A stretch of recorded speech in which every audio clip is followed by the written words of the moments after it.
Bom dia, meninas, sejam bem-vindos a mais uma semana de aula. Hoje é segunda-feira, dia 15 de março de 2021. E aí, meninas, como foi o final de semana de vocês? Espero que tenham descansado, né, pra gente começar mais uma semana, se Deus quiser, né? Então, vamos pegar o livro de ciências, tá bom? E abrir na página 24. A gente hoje vai entrar no nosso segundo capítulo do nosso livro, com o assunto nutrição do corpo humano, tá? Livro, página 24, nutrição do corpo humano. E a gente vai começar a nossa atividade de hoje com essa troca de ideias da página 24, tá bom? Vamos lá. Fritz Kahn foi um médico alemão e autor de livros sobre ciências que retratava o ser humano como máquina. Observe uma de suas obras. Então, esta é uma das obras de Fritz. Então, como diz aqui, ele retratava o ser humano como se o ser humano fosse uma máquina, né? Alguns órgãos que realizam a digestão dos alimentos estão representados na obra. Que órgãos são esses? Então, vamos lá observar na obra que órgãos eles estão representando. Então, a gente está vendo que ele está representando aí a boca, o estômago, o fígado e também o intestino, não é verdade? Se vocês observarem, vocês vão estar vendo.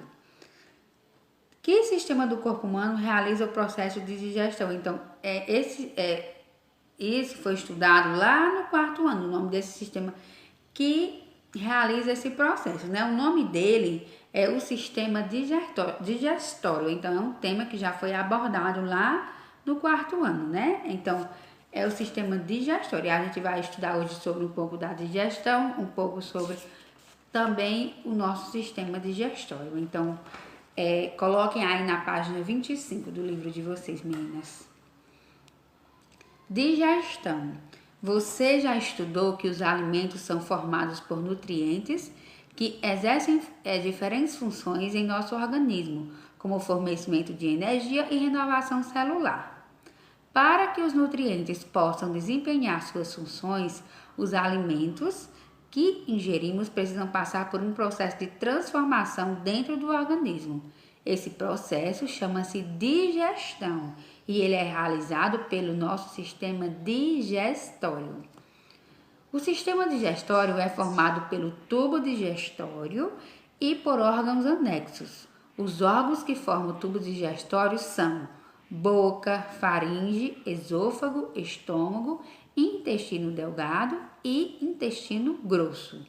Durante o processo de digestão, os alimentos passam por dentro desses órgãos e são transformados em nutrientes. Os órgãos anexos são as glândulas salivares, o fígado, a vesícula biliar e o pâncreas.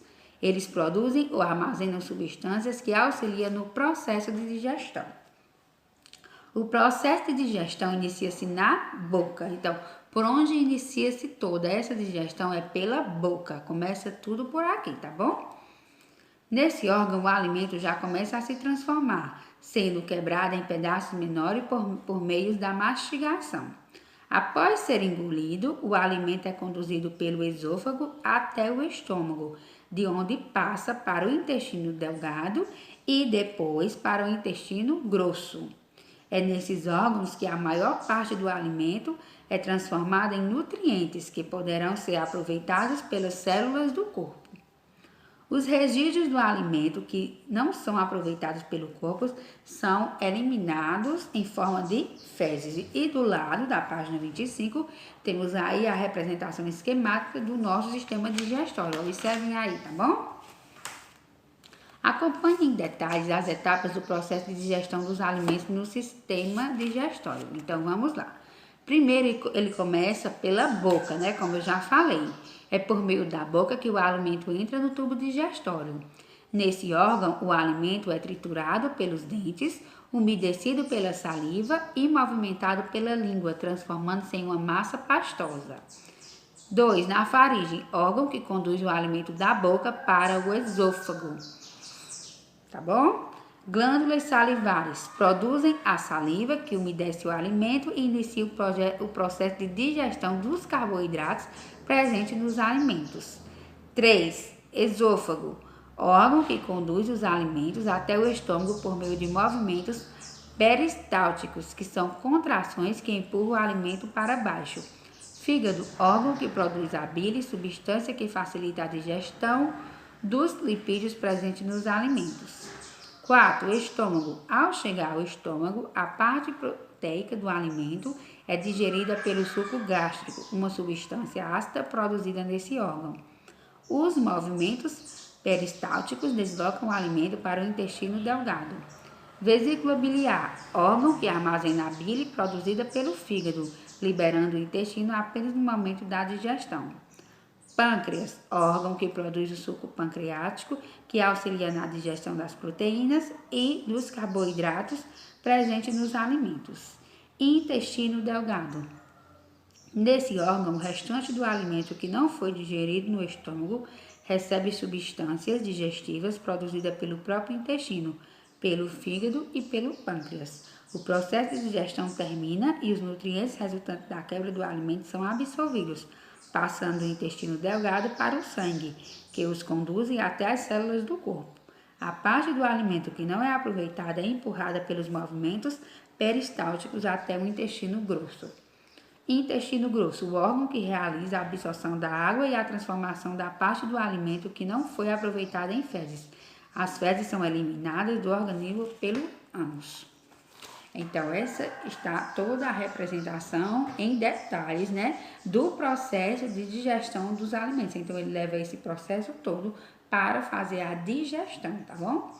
Na página 27, tem um experimento. Se vocês puderem estar fazendo esse experimento em casa, como a gente não pode ir para a escola, principalmente essa semana que foi dado um lockdown, se vocês puderem estar fazendo, que eu acho que dá para vocês fazerem, porque é material simples que vocês têm aí na casa de vocês, tá bom?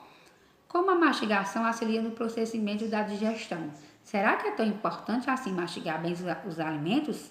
Vamos descobrir?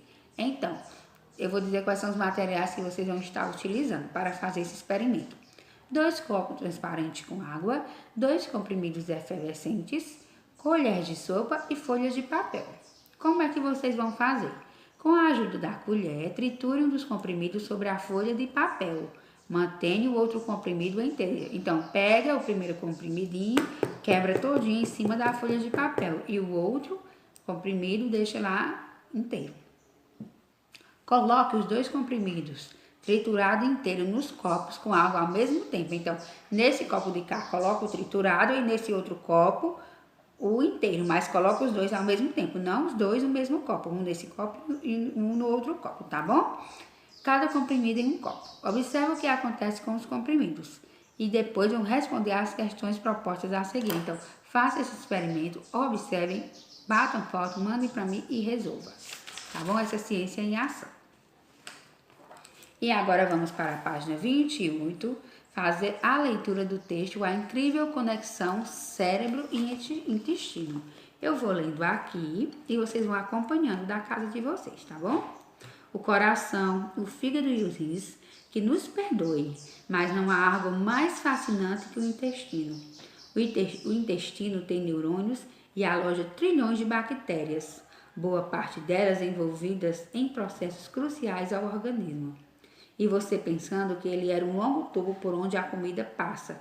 Nutrientes são absorvidos e o que não é aproveitado vira cocô. Espera, neurônios lá no abdômen?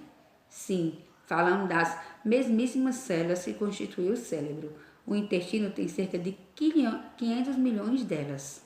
Calcula o gastroenterologista Eduardo Antônio André, do Hospital Servidor Público Estadual em São Paulo.